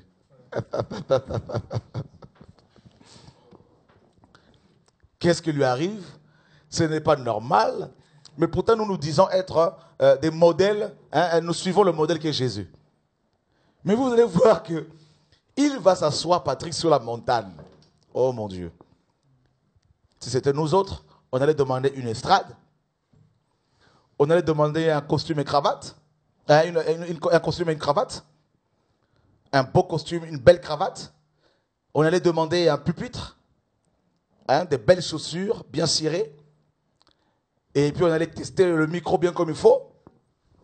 On allait se mettre à sautiller comme des petites sauterelles, les frères et sœurs, pour manifester l'onction. Et à la fin, on donne son numéro de téléphone et son adresse mail et on demande aux ouailles, appelez-moi. Comme ça, je vais pouvoir bien vous dépouiller. C'est pas ça l'évangile. Ça, c'est l'évangile à l'américaine. Voyez, frère? Oh, que Dieu nous ouvre les yeux. Je pense que ce soir, vous voyez, ça c'est l'onction doctorale ce soir. Hier, on a baigné dans l'onction prophétique évangélique. Aujourd'hui, c'est l'onction doctorale. Il faut asseoir les gens. Dieu fait bien les choses. Alléluia. Et Yeshua va s'asseoir sur la montagne. Ça ne vous dit rien, mes amis, ici? Ça ne vous dit rien? C'est Moïse. Moïse a reçu la Torah sur quelle montagne? La montagne de Sinaï. N'est-ce pas? C'est là qu'il a reçu la Torah. Et Moïse a dit que Dieu vous enverra un autre prophète, un prophète comme moi. Il faudrait écouter sa parole. Et Yeshua maintenant va asseoir sa doctrine. Et il va s'asseoir sur la montagne des Oliviers. D'accord? On l'appelle la montagne. Et là, la Bible dit, n'est-ce pas? Ses disciples s'approchèrent de lui, puis ayant ouvert la bouche, il les enseigna et dit. Vous voyez l'enseignement de Jésus? C'est Matthieu 5, n'est-ce pas? Là, vous avez l'enseignement de Yeshua. D'accord? Il y a déjà dans Matthieu 5, ici, Loïc, nous avons plusieurs doctrines. Donc, il y a la doctrine, doctrine, et ensuite, nous avons plusieurs autres doctrines. Vous voyez, c'est l'enseignement de Yeshua. Et dedans, vous avez plusieurs aspects. Il a brossé plusieurs aspects, n'est-ce pas, mon frère? Et qu'est-ce qu'il a dit rapidement? Heureux les pauvres en esprit, car le royaume des cieux est à eux. Heureux les pauvres en esprit, car le royaume des cieux est à eux. Heureux les affligés. On s'arrête là, juste 2 secondes, Loïc, s'il te plaît. Les pauvres en esprit, c'est quoi? Alors, Yeshua a dit qu'il est difficile aux riches d'entrer au ciel. Les pauvres en esprit, ce que beaucoup n'ont pas compris, frère, c'est aussi bien des gens qui sont déconsidérés parce qu'ils n'ont pas forcément plusieurs bacs, plusieurs diplômes. Ce n'est pas des grands philosophes. Ils peuvent facilement comprendre, saisir la pensée de Dieu parce qu'ils ne sont pas là dans le raisonnement. Or, avec les siècles de lumière ici en Occident, beaucoup d'Européens ne sont plus des pauvres en esprit parce que Satan, n'est-ce pas, a amené une autre lumière pour nous pousser, nous tous, à l'orgueil à cause de la connaissance qui enfle. Et il est question aussi des pauvres. Voilà pourquoi la plupart des disciples de Jésus-Christ étaient des pauvres. Voyez? Et quand il disait aux riches, laissez tout ce que vous avez, vendez tout, donnez-le aux pauvres et suivez-moi, beaucoup étaient affligés, notamment ce jeune homme riche. Donc, ça veut dire quoi? La doctrine de Jésus est plus comprise par les pauvres que par les riches. Parce que c'est une doctrine qui est censée nous dépouiller de nous-mêmes et des biens matériels. Voilà l'enseignement de Yeshua. Le royaume des cieux est réservé aux pauvres. Parce qu'ils vont comprendre facilement la parole de Dieu. Parce qu'il y a moins de raisonnement. Heureux les affligés, n'est-ce pas? Car ils seront consolés. Donc, ceux qui veulent être consolés, il faut qu'ils soient affligés d'abord. Donc, ça veut dire quoi? Les afflictions font partie de la vie chrétienne. 1 Thessaloniciens chapitre 3 nous en parle. Heureux les humbles de cœur, car ils hériteront la terre. L'humilité. Il a enseigné sur l'humilité. Heureux ceux qui ont faim et soif de la justice, car ils seront rassasiés. Dans sa doctrine, il y a également, il nous encourage à avoir faim de Dieu pour vivre le réveil. Ça, c'est sa doctrine. Or, Satan nous pousse à avoir faim du manioc, faim de la chikwang, faim des entrecôtes, des pâtes, du camembert. Hein. Et dans sa doctrine, heureux les miséricordieux, car ils vont obtenir miséricorde. Heureux ceux qui ont le cœur pur, car ils verront Dieu. Il faut être pur. Il a enseigné la pureté. Heureux ceux qui procurent la paix, car ils seront appelés fils de Dieu. Ceux qui aiment la paix. Heureux ceux qui sont persécutés pour la justice, car le royaume des cieux est à eux. Donc, la persécution fait partie de l'enseignement de Jésus. Donc, une assemblée qui ne prêche pas la persécution, vous devez même la quitter.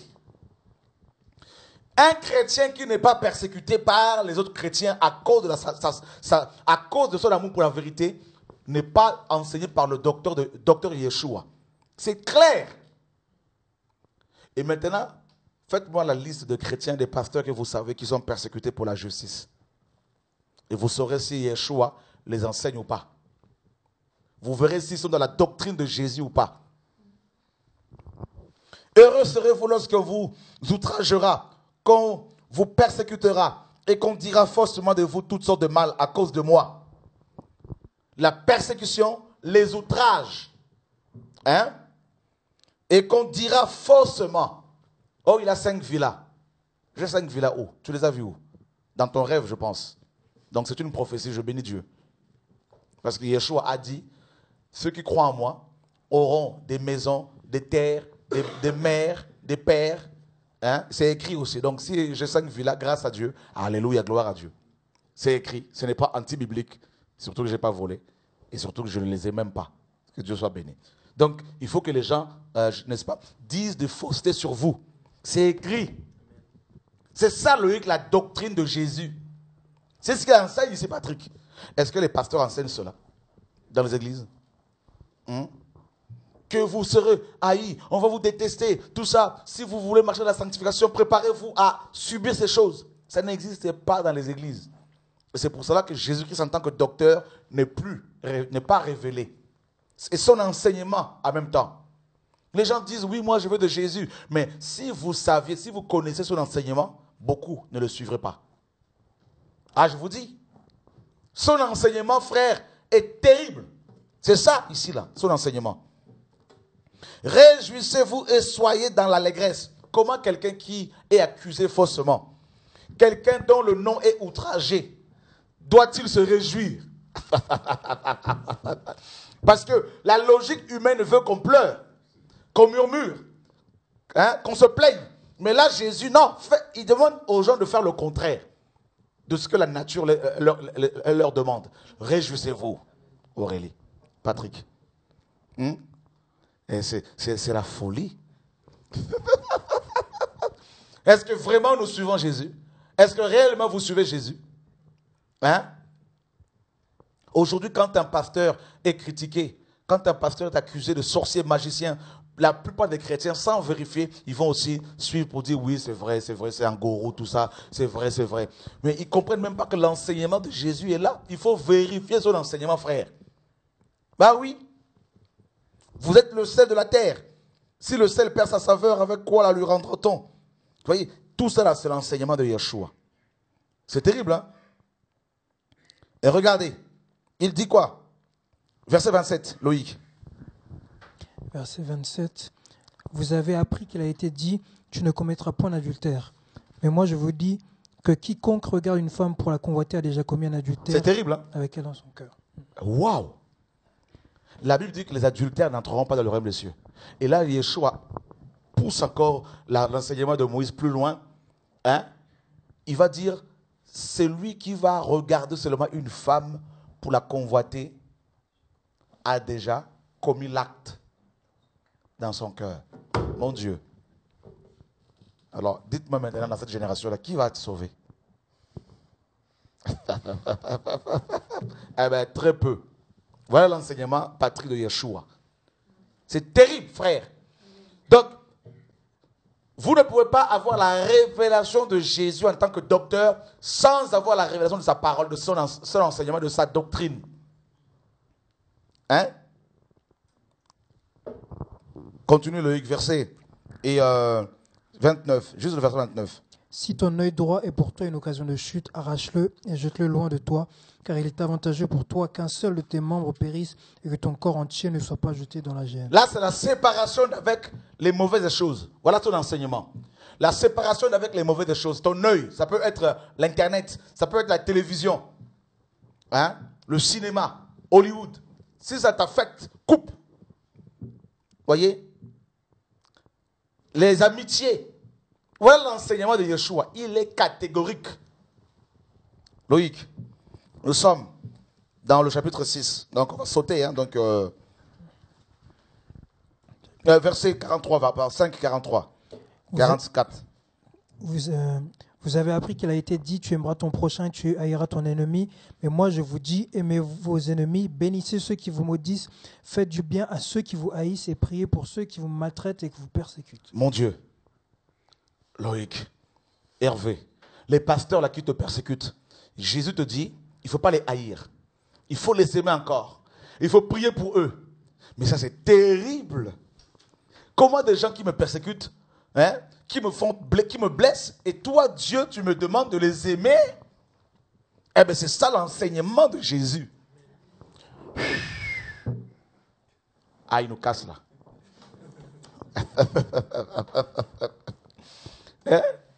Et on te maudit, toi tu bénis.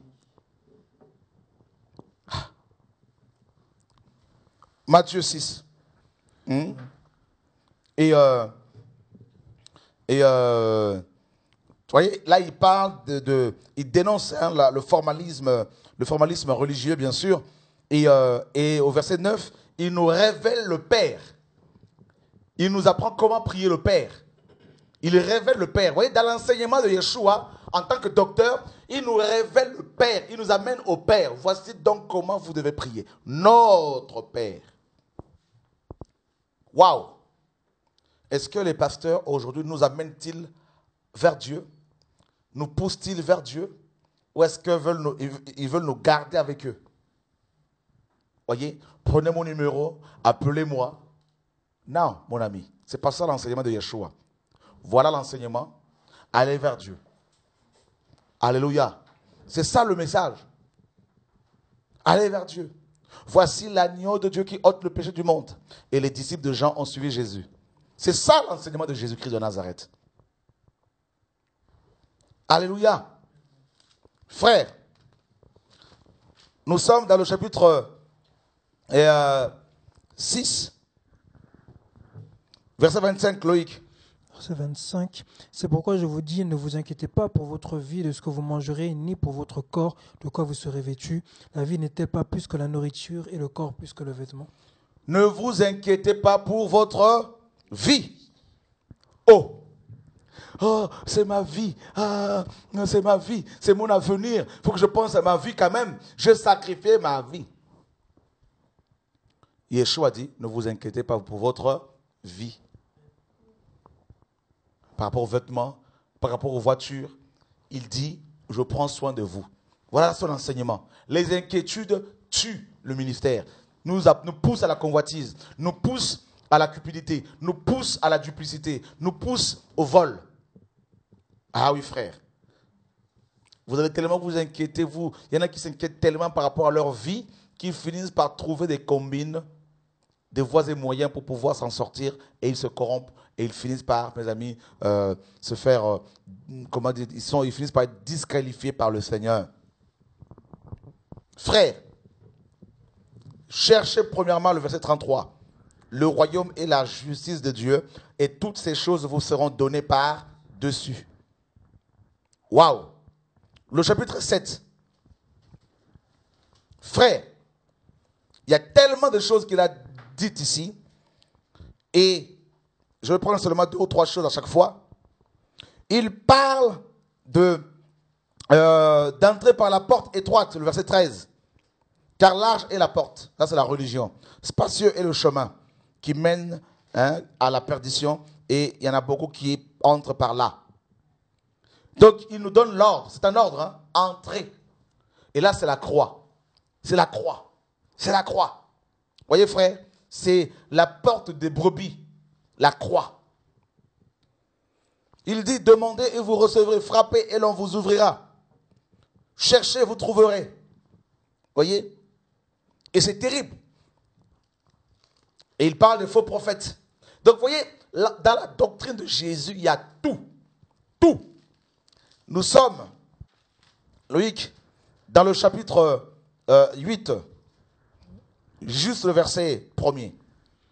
Lorsque Jésus fut descendu de la montagne, une grande foule le suivit. Vous voyez, lorsque Jésus fut descendu de la montagne, une grande foule le suivit. Regardez, chapitre 5, on a la doctrine de Christ. Chapitre 6, la doctrine de Christ. Chapitre 7, le 3e chapitre, la doctrine de Christ. Et dans le chapitre 8, il finit son enseignement et il descend de la montagne. Waouh! Il a passé, je pense, qu'il a dû passer toute la journée pour enseigner. Vous vous rendez compte, frère?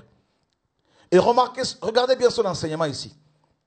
Il a enseigné sur la justice, il a enseigné sur la paix, la joie, les faux prophètes, tout ça là en même temps. Mais nous, parfois, on est là. Non, il faut seulement que je prenne un enseignement sur la justice que je vais développer. Et même si Dieu te dit, arrête-toi là, parle de la crainte de Dieu. Non. Arrête-toi là, parle de l'enlèvement. Non, je dois finir. Ça, c'est complètement religieux.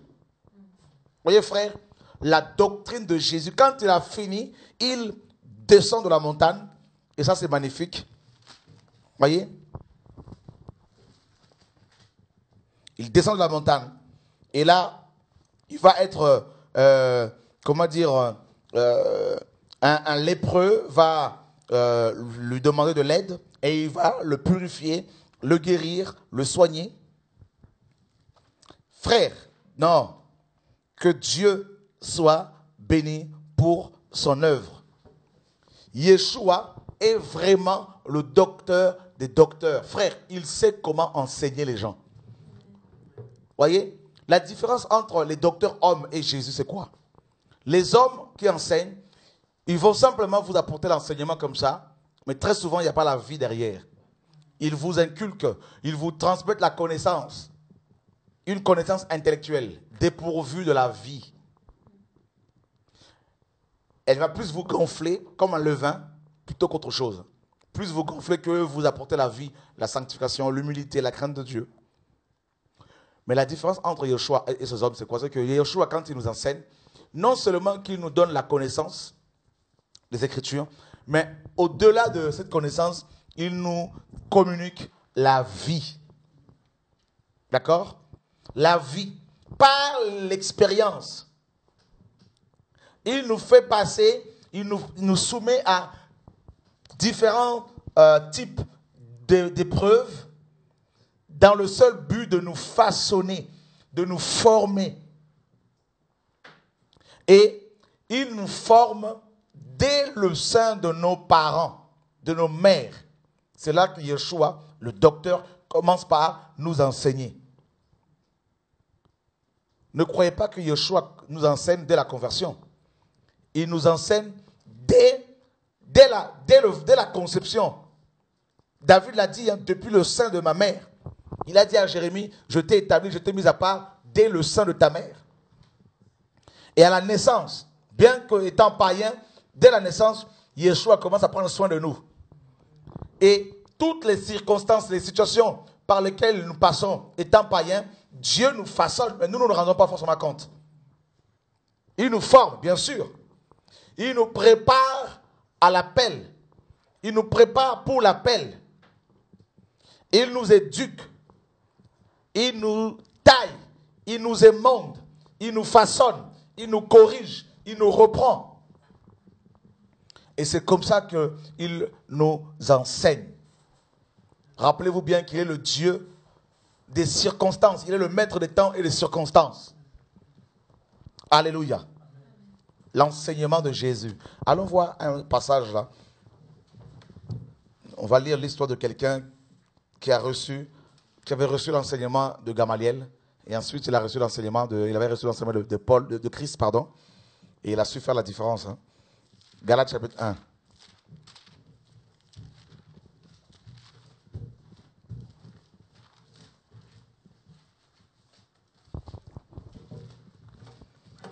Loïc, verset Hervé, 13 à 17. Galates 1, verset 13 à 17. Vous avez su en effet quelle était autrefois ma conduite dans le judaïsme, comment je persécutais à outrance et ravageais l'Église de Dieu, et comment j'étais plus avancé dans le judaïsme que beaucoup de ceux de mon âge et de ma nation, étant animé d'un zèle excessif pour les traditions de mes pères.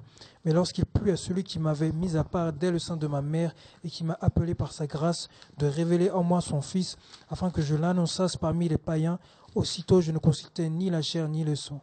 Et je ne montais point à Jérusalem vers ceux qui furent apôtres avant moi, mais je partis pour l'Arabie, puis je revins encore à Damas.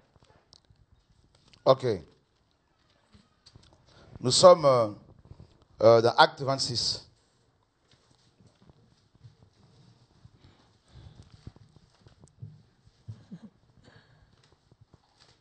Verset 1 au verset 6. Acte 26, 1 à 6. Agrippa dit à Paul, il t'est permis de parler pour ta défense. Et Paul, ayant étendu la main, se justifia en ces termes. Je m'estime heureux, roi Agrippa, d'avoir aujourd'hui à me justifier devant toi de toutes les choses dont je suis accusé par les Juifs. Car tu connais parfaitement leurs coutumes et leurs discussions. Je te prie donc de m'écouter avec patience. Ma vie, dès le premier temps de ma jeunesse, est connue de tous les Juifs puisqu'elle s'est passée à Jérusalem au milieu de ma nation. Ils savent depuis longtemps, s'ils veulent le déclarer, que j'ai vécu pharisien selon la secte la plus rigide de notre religion. Et maintenant, je suis mis en jugement parce que j'espère l'accomplissement de la promesse que Dieu a faite à nos pères. Voilà. Et mes amis, vous voyez, l'apôtre Paul, et acte 22, Loïc, 22, c'est le verset que je cherchais. Acte 22, verset 3. Acte 22. Verset 3. Je suis juif, né à Tars, en Cilicie, mais j'ai été élevé dans cette ville-ci et instruit au pied de Gamaliel dans la connaissance exacte de la loi de nos pères, étant plein de zèle pour Dieu, comme vous l'êtes tous aujourd'hui. Voyez, Paul avait reçu deux types d'enseignements. Paul avait connu deux écoles. L'école de Gamaliel. Gamaliel étant le petit-fils d'Hillel. Hillel était un grand érudit, comme je vous l'ai dit à l'époque, au 1er siècle, il y avait deux écoles. L'école de Shammai, Shammai était un radical et Hillel était modéré. Et Gamaliel était, d'après les historiens, le petit-fils de Hillel. Et Paul, nous dit la parole, était instruit, formé par Gamaliel. Il était à ses pieds. C'est vrai, à l'époque, les étudiants s'asseyaient au pied des docteurs et c'est comme ça qu'ils apprenaient, qu'ils étaient enseignés. Et Paul était au pied de Gamaliel et c'est lui, Gamaliel, qui l'a instruit, qui lui a appris, mes amis, la parole, qui lui a enseigné la parole, la Torah. Mais vous avez vu ce que l'enseignement de Gamaliel avait produit chez Paul? La religion. un zèle amer, comme il a si bien l'exprimé dans Galates 1. Il était beaucoup plus avancé dans le judaïsme que beaucoup de ceux de son âge. Et la Bible dit clairement qu'il était attaché, il avait un zèle excessif pour les traditions de ses pères. Donc, c'est-à-dire Hillel, n'est-ce pas? Gamaliel, son père spirituel dans la religion. Et Paul croyait servir Dieu en persécutant les chrétiens. Il croyait défendre la Torah, comme beaucoup de ceux qui sont amers et qui vont se mettre à combattre les dirigeants, les hommes de Dieu, croyant bien faire, sans se rendre compte qu'ils deviennent des juges. Et là, Paul était enseigné par Gamaliel. Paul croyait, il avait une connaissance terrible de la Torah. Mais regardez maintenant, Paul, sur le chemin de Damas, il allait pour persécuter les chrétiens. Et sur le chemin de Damas, Yeshua, le docteur des docteurs, va le rencontrer. Et qu'est-ce qui va se passer? Paul va être rendu aveugle par le Seigneur. C'est fait exprès. Il n'y a pas de hasard dans les Écritures. C'est-à-dire, les yeux dans les Écritures nous parlent de la connaissance. Voyez? La connaissance. Et parce que nous pouvons lire, nous lisons avec les yeux pour acquérir la connaissance. Dieu le rend aveugle, c'est-à-dire littéralement, Dieu lui a montré la folie dans laquelle il était. Dieu lui a montré qu'il était insensé, qu'il était inintelligent. Voyez, Paul, le grand érudit, le grand, n'est-ce pas, docteur, était aveugle. Il fallait maintenant, parce qu'il ne pouvait plus lire la Torah avec ses yeux, parce qu'il était aveugle, il fallait maintenant qu'il apprenne, qu'il soit enseigné par le docteur de docteurs et qu'il ait les yeux de l'esprit ouverts. Parce qu'il y a deux types d'yeux. Il y a les yeux physiques et il y a les yeux de l'âme ou de l'esprit. Vous voyez? Allons voir. Éphésiens, chapitre 1. Oh, que Dieu nous enseigne ce soir sa parole. Éphésiens, chapitre 1er, Loïc, verset 18. Éphésiens 1, verset 18. Et qu'il illumine les yeux de votre cœur pour que vous sachiez quelle est l'espérance qui s'attache à son appel, quelle est la richesse de la gloire de son héritage qui réserve aux saints. Qu'il illumine, photizo en grec, c'est-à-dire rendre évident. Qu'il illumine, qui? Dieu. Qu'il illumine les yeux de votre cœur. Ah! Les enseignants hommes nous cherchent à ouvrir nos yeux physiques. Mais l'enseignant, Yeshua, le docteur, quand il nous enseigne, en fait, il ouvre les yeux de nos cœurs. C'est l'homme intérieur, l'esprit humain, qui reçoit l'enseignement. C'est pas pareil, hein? Et là, c'est waouh! On est complètement illuminé, éclairé, révélé. Et ce qui manque à beaucoup aux philosophes, aux grands intellectuels de ce monde, ils ont les yeux ouverts. Ils ont une connaissance physique, une connaissance intellectuelle au niveau des yeux parce qu'ils ont lu des bouquins. Ils ont beaucoup bouquiné, ils lisent beaucoup parce qu'ils sont voyants. Mais, mes amis, Dieu, par contre, quand il nous enseigne, il ouvre les yeux de nos cœurs. Et là, c'est l'homme intérieur qui est ressuscité, régénéré, réveillé. Et c'est pour cela qu'il priait ici, Paul, pour que les yeux des Éphésiens soient illuminés, les yeux de leur cœur. Voilà pourquoi le message du temps que Dieu nous donne ne peut être compris que par ceux et celles dont les yeux des cœurs sont illuminés. Mais ceux dont les yeux du cœur ne sont pas illuminés, même s'ils sont voyants sur le plan physique, ne pourront pas comprendre la pensée de Dieu. Voilà pourquoi Yeshua dans Matthieu 13 disait « Il vous a été donné de connaître les mystères du royaume des cieux. » Mais à ceux-là, cela ne leur a pas été donné.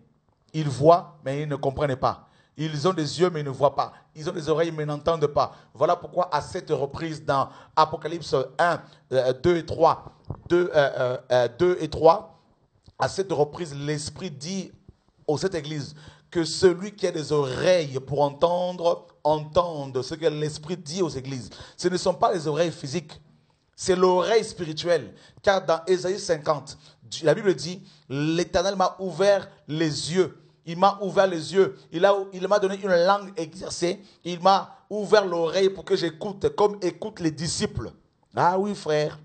Ah oui. Ce message que je vous prêche, le retour à la parole depuis des années, en dénonçant la dîme, les bâtiments qu'on appelle églises, la même mise des pasteurs sur les églises de manière à les casser, à les dépouiller. Eh bien, ce message, frère, si je peux le prêcher, je peux le prêcher. C'est parce que Dieu me les a, tous ces messages communiqués par l'Esprit. Il fallait d'abord que mes yeux, les yeux du cœur soient ouverts pour pouvoir comprendre cette parole. De toute façon, la Bible, vous ne pouvez pas la comprendre intellectuellement. Vous devez la comprendre avec le regard spirituel. N'est-ce pas? Grâce au Saint-Esprit. Parce que c'est l'Esprit qui l'a inspiré. Alors, frère, dans Éphésiens 3, Paul dit ceci, du verset 1er, verset 5. À cause de cela, moi, Paul, le prisonnier de Christ pour vous, païens, si du moins vous avez appris quelle est la dispensation de la grâce de Dieu qui m'a été donnée pour vous, c'est par révélation que j'ai eu connaissance du mystère sur lequel je viens d'écrire un peu de mots. En les lisant, vous pouvez vous représenter l'intelligence que j'ai du mystère de Christ. Tu te rends compte? C'est par révélation. Comme il a dit dans Galates 1 là-bas, lorsqu'il a plu à celui qui m'avait mis à part dès le sein de sa mère, de révéler en moi son Fils, pour que je l'annonce, et je ne suis pas allé consulter, ce qu'il a dit, hein. Aussitôt je ne consultais pas ceux qui étaient apôtres avant moi. Donc, Yeshua nous enseigne par révélation, par illumination. C'est ça la différence. C'est-à-dire, tu peux être là, alors que tu ne lis pas la Bible, et tu reçois une illumination sur un verset. C'est ce qui m'arrive souvent. Parfois, tu ouvres seulement la Bible comme ça, et des illuminations tombent comme ça. Et facilement, l'Esprit te donne à faire de corrélation entre les versets, entre les chapitres. Il, n'est-ce pas, te transporte en esprit dans le passé. Il te montre les choses pendant que tu enseignes. Tu reçois des illuminations et ça libère des onctions et le feu est lâché et les gens reçoivent des délivrances, des guérisons et les démons ne supportent pas la parole révélée. Donc automatiquement, ils quittent les corps. Et la maladie également quitte le corps des malades. Et c'est ce qui se passe, frère. Et c'est comme ça que les apôtres enseignaient sous l'onction de l'Esprit de Dieu. Et c'est pour cela que nous devons connaître Jésus en tant que docteur. Voyez, l'enseignant, il a dit lui-même. Voilà pourquoi les apôtres l'appelaient maître, c'est-à-dire l'enseignant, rabbi, celui qui enseigne. Mes amis, depuis mon enfance, Jésus a pris soin de mon enseignement biblique. Oh, c'est magnifique. Vous me direz, mes frères Chora, comment faire pour être enseigné par Jésus? Comment faire pour recevoir son enseignement? Ce n'est pas compliqué. Développer une relation avec. Craignez-le. Méditez la parole. Il va commencer à vous enseigner. Et vous allez commencer à vous rendre compte que les enseignants qui sont sur Internet, frères, vous font perdre votre temps. La plupart. Ils vous distraient. Vous allez commencer en écoutant l'enseignement de Jésus, vous allez commencer à être, n'est-ce pas, à vomir l'enseignement de votre pasteur s'il n'est pas enseigné lui-même par Jésus. Oh oui. Frère, honnêtement, ce n'est pas de l'orgueil. Parfois, quand je veux écouter un enseignement quelconque, si la personne n'est pas enseignée par l'Esprit de Dieu, j'arrive pas. J'éteins. Je prends ma Bible, je médite. Voyez? Dernièrement, je lisais un livre écrit par un prophète qui est déjà mort. Cet homme était vraiment enseigné par le Seigneur. Et il a écrit ce livre quand il était encore, je pense, avec Dieu. Oh, j'étais là, je bondissais sur mon lit. tellement qu'il y a ce livre dégageait quelque chose, une onction terrible. Ne me demandez pas de quel homme il s'agit. Non. Alléluia. Vous savez, les gens lisent, ils témoignent, frère Choura, j'ai lu le livre Entre les mains du potier et un démon est sorti de mon corps, de mon âme, j'ai été guéri. Frère, ce n'est pas parce que j'ai écrit ce livre, c'est l'enseignement que j'ai reçu de Jésus qui produit ces choses-là. Donc l'homme n'y est pour rien. Vous voyez, c'est ça la différence. Donc même en lisant un livre, les gens sont délivrés, guéris, sauvés. C'est ça la différence entre l'esprit qui enseigne et le docteur religieux et théologien qui enseigne. Mes amis, laissez Jésus vous enseigner, s'il vous plaît. Criez à Christ chez vous. Implorez sa grâce. Demandez au Seigneur de vous enseigner. Il enseignait beaucoup, on va finir avec un psaume, le psaume 78. Il enseignait beaucoup en parabole quand il était sur terre. Loïc, psaume 78, verset 1er au verset 2. Mon peuple, écoutez mes instructions, prêtez l'oreille aux paroles de ma bouche. J'ouvre la bouche par des sentences, je publie la sagesse des temps anciens. Prêtez l'oreille aux paroles de ma bouche, voilà ce qu'il faut faire. On va finir l'enseignement ici. Prêtez l'oreille, n'est-ce pas, aux paroles de la bouche de qui? De Yeshua. Ici, là, c'est Yeshua qui parle. Le prophète Asaph était sacrificateur, lévite. Il était prophète. Et en fait, quand il parlait ici, c'était Jésus-Christ qui parlait par sa bouche. Et Yeshua lui disait par ce monsieur, par ce prophète, aux enfants d'Israël, mon peuple, prêtez.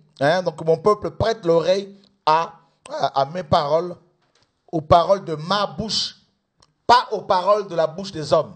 Si vous prêtez vos oreilles aux critiques, aux murmures, aux enseignements charnels de tous ceux qui circulent tous ceux qui sont sur le net, frère, vous risquez de vous faire polluer parce que derrière chaque enseignement, il y a un esprit.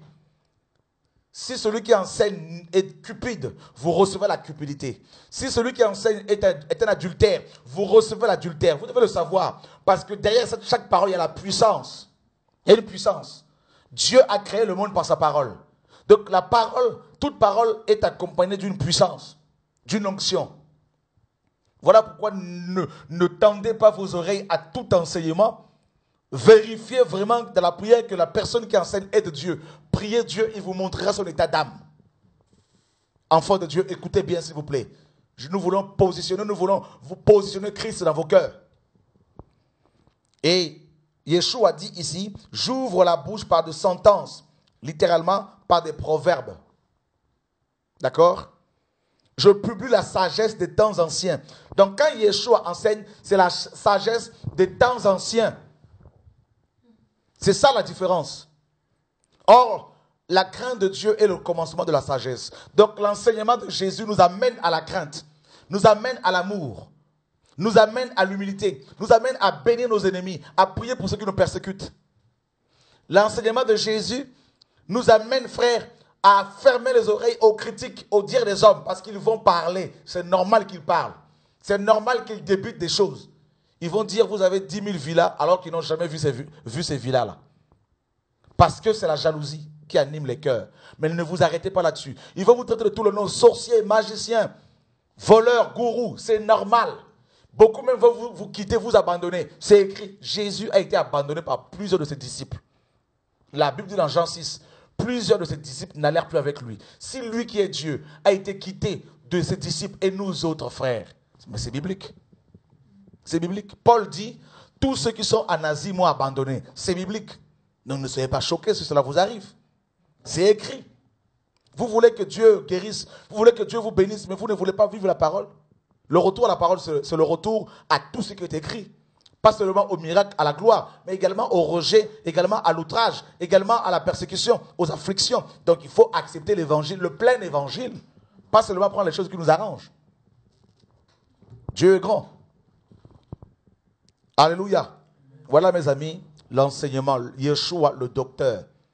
Et si vraiment il vous enseigne correctement, si vous laissez Jésus vous enseigner chez vous, si vous l'acceptez comme votre docteur, votre enseignant, votre maître, alors dans ce cas-là, vous serez des vrais apôtres, des vrais prophètes, des vrais docteurs, des vrais pasteurs, des vrais diacres, des vrais anciens, des bons chrétiens, des vrais disciples, parce que vous serez fondés sur Christ.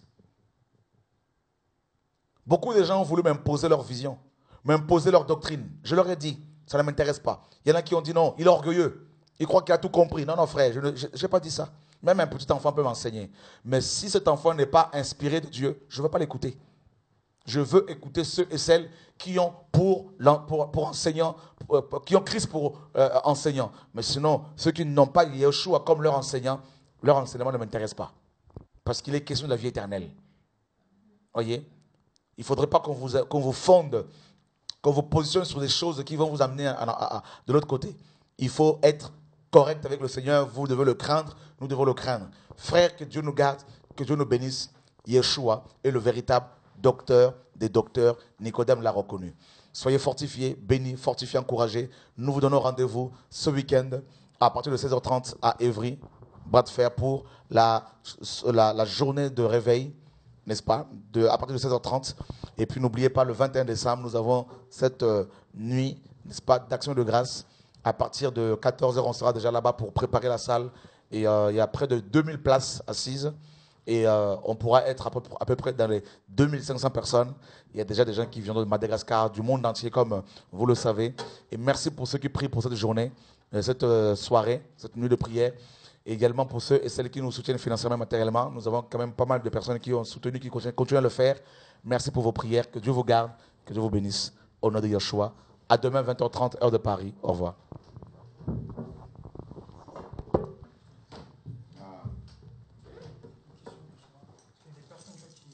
à l'heure, tu as pris l'exemple de Christ, en fait, qui était là, mais qui amenait le trouble au milieu des